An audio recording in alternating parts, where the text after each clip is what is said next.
So since February this year, something I've been doing on the side is giving 2 or 3 walking tours of Birmingham every single week. So I've been doing them in the morning for an hour and a half, and they don't interfere with my coaching. And I started to do them for several reasons.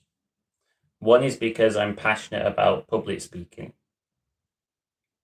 So much value in getting more confident in that situation where you're under the spotlight and there's plenty of people giving you that attention.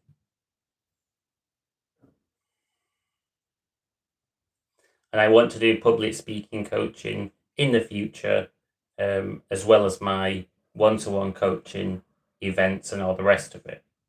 So there's personal gain, but also I'm always looking for avenues that are going to help other people out who have social anxiety. And I know that walking tours are for the brave. But if you join an agency in your city or the nearest big city, you could just start really, really basic with a relatively quick walking tour where you learn some information about the city. You practice delivering that, and just over time, putting yourself in the spotlight where you're speaking to a group of people on a regular basis, it's going to do wonders for your self-confidence. It's going to give you a big advantage when you're socializing. There's a power, there's a belief in your own voice whenever you're speaking, and it carries weight. You're not going to be thinking, will people hear me? Will people listen? Those will become fears and worries of the past. And one great thing with the walk-in tours is that I don't know how all the agencies work that do them, but there's a level of flexibility. So you just literally tell them your availability for the next month, and you get put on tours that fit with your availability. So you can do as many or as little as you want. You could do one tour a week on a Saturday morning and still work a 9 to 5 Monday to Friday. You would get a bit of an income top up, which is always nice. But what you would really get is a fantastic platform for personal growth. Firstly, just interacting with people from all across the world is a lot of fun. You're going to learn a lot. It's a great experience because you're going to meet just the biggest diversity of people that you can possibly meet. So I did a tour the other day with a couple from New Orleans, guy from New Zealand, smaller tour. I've had tours with 20 French school kids. I've had tours with 30 people from Birmingham, Alabama. Just such a variety. Small groups, medium-sized groups, large groups.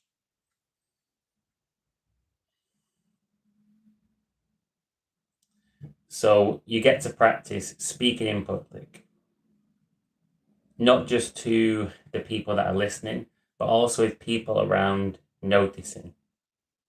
You practice not hiding, you practice standing out.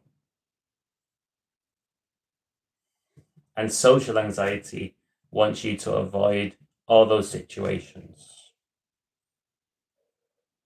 It wants you to stay in your room, not face fears, and not grow. It wants to keep you stuck because that's where you're safe. So it's not looking, it's looking to keep you safe. It's not looking to put you in a challenging, uncomfortable new situation. So you have to put yourself in that situation. And if you're brave enough to start giving some public talks, you can begin by giving a highly scripted talk. where you've memorized everything you're going to say. You have some bullet points to go through. Start off with some small groups, that kind of thing. But over time, you can learn to go off script, deliver it differently every single time, start to interact more with the people that are doing the tour. Because you chat to them quite a bit at the start and in between stops. You're also going to be asked plenty of questions. So you're going to be thinking on your feet, which is a great skill set. Also, reading the room is super important. You want to keep the group happy. So you're going to have to constantly be reading the group, seeing where other people are at, and adapting. So you're going to have to match your energy to the group. There may be times where the group is really, really excitable. So I did a walking tour with 15 to 20 Canadians, and they were all from the same company. And that was quite high energy, quite excitable. Other times where, like the Birmingham, Alabama tour, all those guys were in their 70s and 80s. So again, it's a slower pace, a different feel to it. And every tour is a little bit different.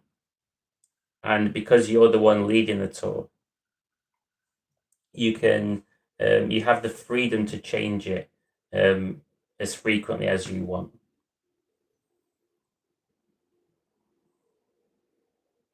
And when people first start doing public speaking, their tendency is to rush their words just to get through it really, really fast because the fear wants you to escape the situation. But with time, your nervous system is going to get the message that you're safe under those conditions. And what that means is that you can relax. You can start to take your time. And my advice when doing public speaking, for this purpose of just gaining loads of confidence, conversing and connecting with people, really make eye contact with people in the group.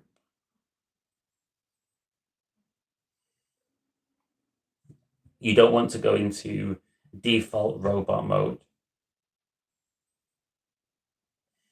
because then you're also avoiding fear. You're basically saying to the people, just listen to the information, but don't look at me. But instead, make eye contact and say the same things, but in a fresh way every single time. And change it and tweak it and adapt it to the people in the group.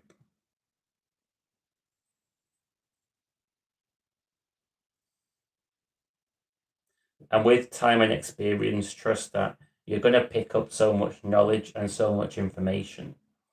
Things will make more sense and it will just get easier and easier and easier. Probably at the start. So when I was doing loads of the tours as well as my in-person events, coaching, so much stuff. At first, it was a lot to take in. Felt a bit overwhelming doing so much action taking. But then over time, it became less fatiguing because my body adjusted to the challenge. And that would happen for you as well. So when you start doing public speaking, it's going to increase your adrenaline levels, your stress levels. But over time, your body learns that it's not a threat. It becomes normal.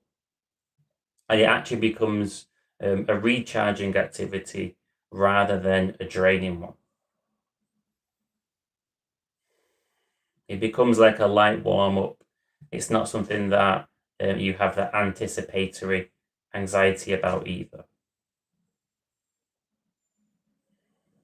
And I would say if you're going to go down the walking tours route, expect it to take a couple of months of you giving 2 or 3 tours a week before you're at a stage where the tours don't scare you, you're finding it easy, and it's not really a stress, it's just completely normal and totally fine.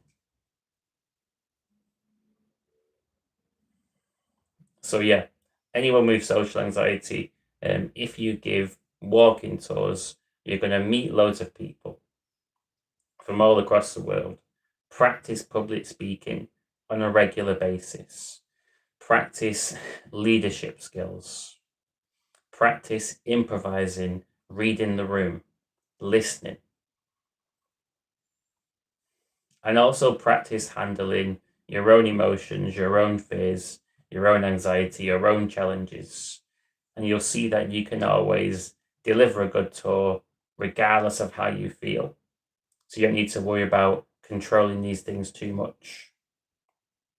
And I guarantee you, if you start to give walking tours in your city for 2 or 3 months on a regular basis, you will get more confident with people and you will lower your levels of social anxiety in general.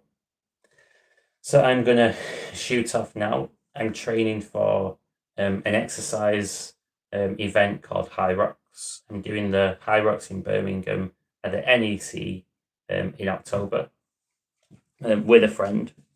So I'm going to get myself down to the gym and do a High Rocks workout.